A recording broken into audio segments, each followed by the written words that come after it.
When the stop run gets absorbed by sellers, you're then going to position your stop orders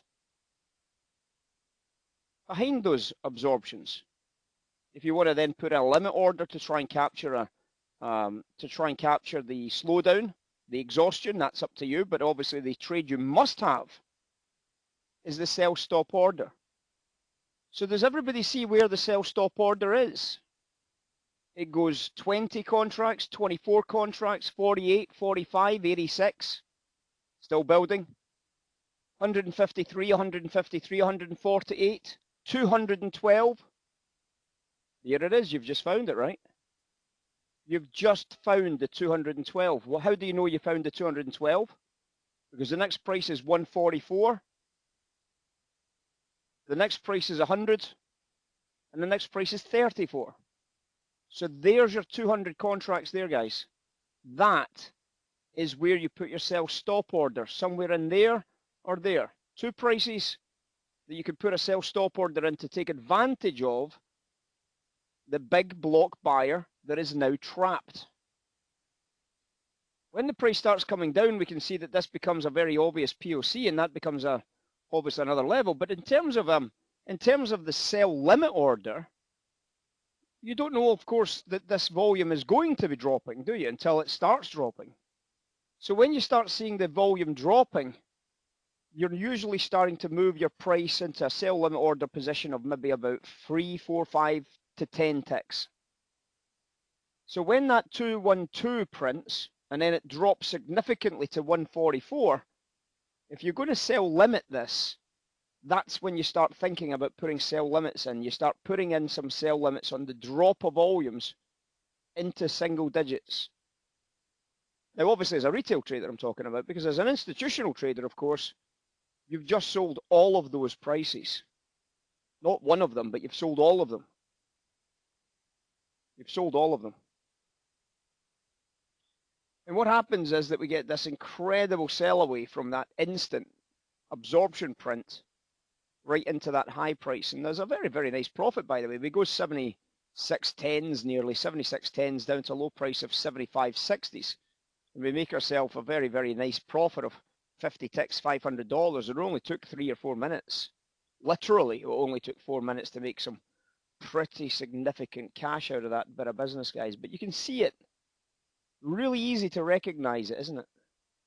You knew that this was a wholesale. You knew that this, well, you watched for the absorption prints.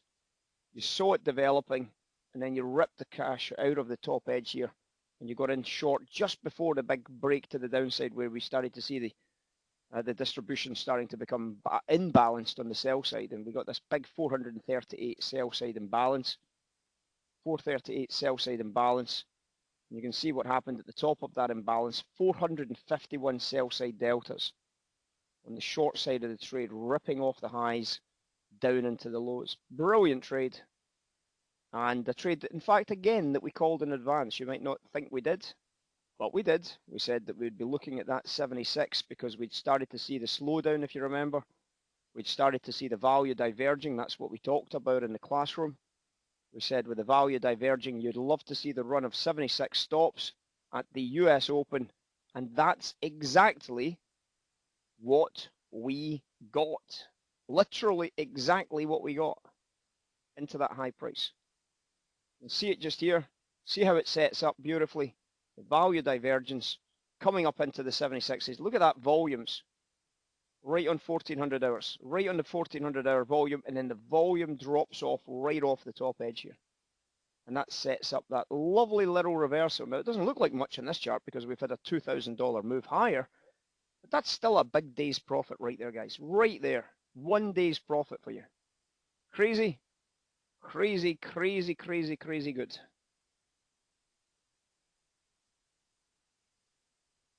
If you don't have order flow, then obviously you're not going to see the same types of things, but you can still see on a lower time frame, you can still see these types of absorptions. What I kind of suggest for people is a thing called an outlier.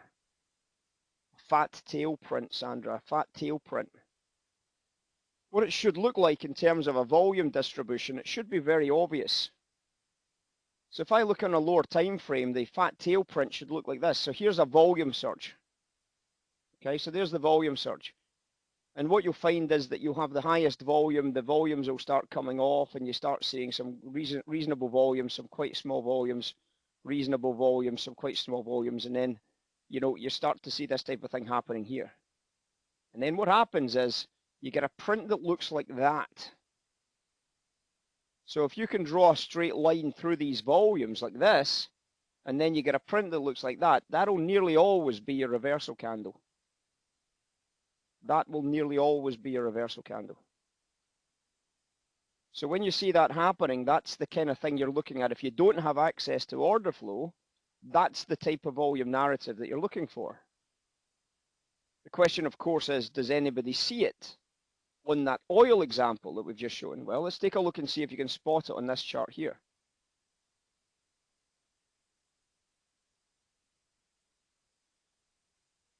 Can you see where that trade is probably the best fat tail? Does the fat tail stand out on this one?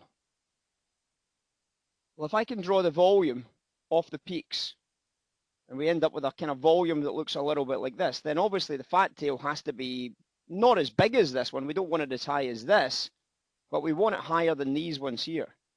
So when we get a volume like this where it starts to pin here, that to me would be the perfect opportunity to trade a fat tail oil short based without order flow. So if that's the trade based on the fat tail short without order flow, does anybody see where that trade is located? Well, let's take a look at the oil chart. So here's the, oh, we've gone back to a bit of a lag again.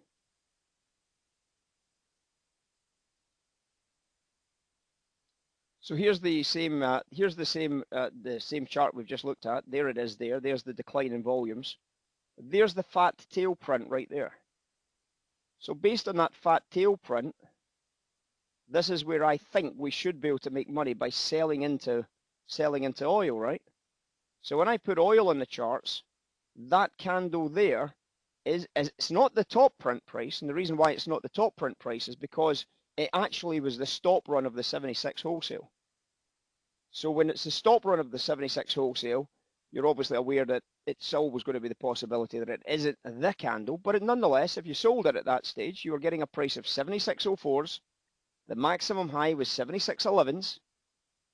And obviously, as I said, you don't have to necessarily sell the close of that candle. You could sell it as a candle reversal if you must, and sell it there, or you could sell a sell limit once you see that volume dropping back off again. You could put a sell limit into the 10s, and you'd have been able to almost top tick the price based on a sell limit order.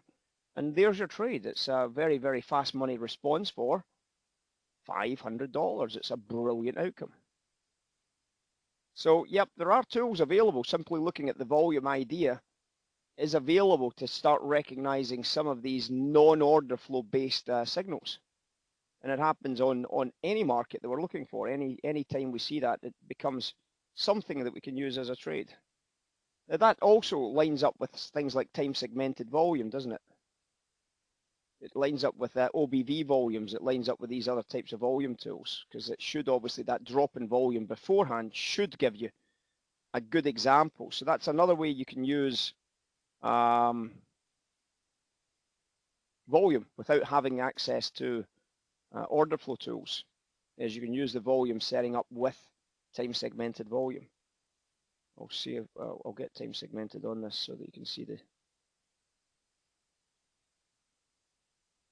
hell's time segmented. There it is there.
So when you're looking at volume and you're looking at time segmented volume, it starts to show up as a plausible idea, doesn't it? Because during this volume, of course, you can see that the time segmented volume keeps making higher highs through that whole phase. That's what you're hoping to see. That's the 1 point on our charts, isn't it? That tells us there's still a lot of buying in the market. It tells us a lot of demand in the markets. And as a result, the high probability is we're going to go higher still. The second phase that we get after that sell-off, the volume peaks here. In the second phase, we can see is the volume is nowhere near as high through that phase there. So when you get a big volume surge like this, which is also divergent on the time segmented volume, that gives us an idea, wait a second, that there is a sell trade right there. That could be an opportunity for me to make some nice money through that sequence. And obviously that gives you a chance to start the process. Now the same thing could be said, of course, about this area here. You could see, for example, we got a big drop off in volumes there. We had the same kind of thing on the time segmented volume here.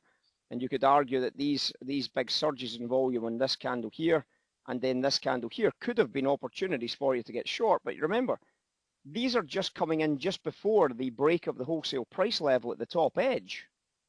So you're already aware and wary of the possibility that the top edge may be setting up for a squeeze. And it was also the fact that this is happening before the 2 o'clock cash open. And that's also critical in this analysis, isn't it? The timing of the day, the session timing, something we covered in classroom yesterday, in fact.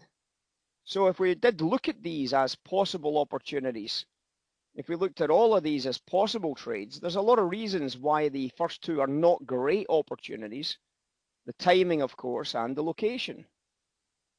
So when we look at them in terms of two sellable opportunities, you can see they still worked out. This sale at 75.60, it did drop a little bit, and it certainly got your stop to break even. And then this sale here again at 75.67 still got down to 75.62, still 5 ticks and a stop at break even. But the idea is, of course, that we want to try and tie it in with things like value and everything else. And you can see this time of the day is just wrong.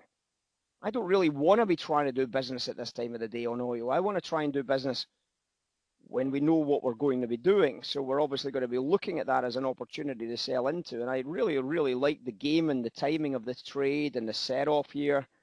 The big institutional trade is a big distribution, remember. This is distribution here, because that's on an uptrend. It's been in an uptrend for a long time. We're trading nearly $76 a barrel.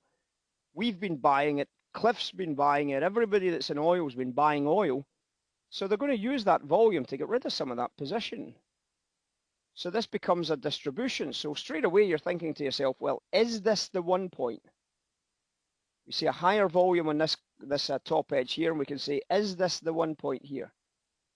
If that's the 1 point, I already know how to start calculating out the possibility of a 3 point by starting to calculate whether we've had a big enough response to that and various other things. So we can look at that 1 point and we can say, well, there's the bottom of the 1 point there. I think the price will probably be around about 76.07s for the 3 point. We've all done that in classroom, right? And this becomes what could be the capper. Now, it's not sure whether that is the capper here.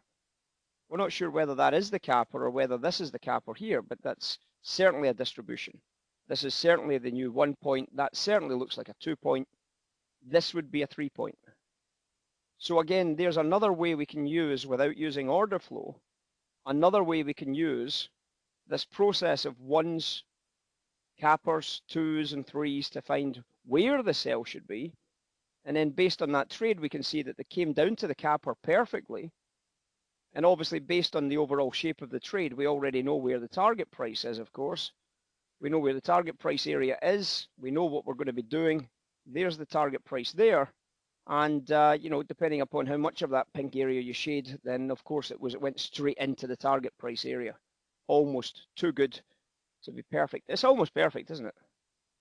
It's almost the perfect top edge in terms of the way we teach. The 1 point is always the highest volume on the up candle. The 2 point, which is the second one. The 3 point, which is the measure between the 1 point and the A point.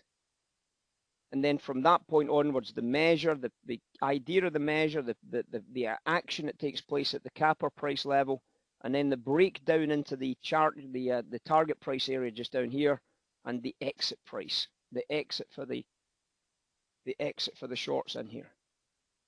And obviously subsequent to that, the buyers have came back in and taken control of this again, and it's pushed the price back up, suggesting that the market is now moving into what looks more like a basic rotational range than anything else. Now it looks as if we've just moved into a very, very highly priced bracket at the top edge of this oil now. Hopefully that answers everybody's questions. Great trades, lovely outcomes, guys. Like it. Like it a lot.